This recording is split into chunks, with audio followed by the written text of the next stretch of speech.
Muli ring ipinagdiwang ang araw ng kasarinlan sa iba't ibang makasaysayang lugar sa bansa. Pinangunahan ito ng ilan sa mga opisyal ng gobyerno. Makibalita tayo kay Nenita Hobilla. Sa balkonahing ito sa bahay ni General Emilio Aguinaldo sa Kawit, Cavite, ipinroklama ang kasarinlan ng Pilipinas. 115 taon ang nakalipas, muling sinariwa ang makasaysayang pangyayaring ito. Nagsimula ang pagdiriwang sa isang parada na sinundan ng programa. Pinangunahan ito ni Senador Franklin Drilon. Piliin natin ang daan na tutupad ng ating pangarap na pangmatagalang kapayapaan at kaunlaran para sa ating bansa at mga kababayan.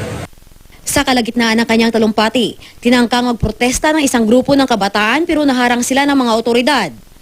Ginunita rin ang Araw ng Kalayaan sa dambana ni Andres Bonifacio sa Caloocan City. Itinuturing na ama ng Katipunan si Bonifacio na isa sa mga nanguna sa himagsikan laban sa mga Kastila. Sa pinaglaban ng shrine naman sa lungsod ng San Juan, sinindihan ang sulo ng kalayaan. Pinangunahan ni Senador Gringo Onasa ng programa. Matatagpuan doon ang imbaka ng armas noon ng mga Kastila na sinalakay ng mga Katipunero. Sa Angeles City, isinadula ang mga eksena bago makamit ng Pilipinas ang kalayaan. Ginawa ito sa Pamintuan Mansyon kung saan ipinagdiwang ang unang anibersaryo ng Araw ng Kalayaan. Pinalipad ang mga lobo at kalapati sa Plaza Independencia sa Lipa City, Batangas bilang pakibahagi sa selebrasyon. Kabilang ang Batangas sa 8 lalawigang naghimagsik laban sa mga Kastila noon.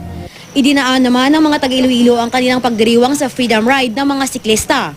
Nagdaos din ang maikling programa. Nenita Hobilla, Nagbabalita, Pilipinas.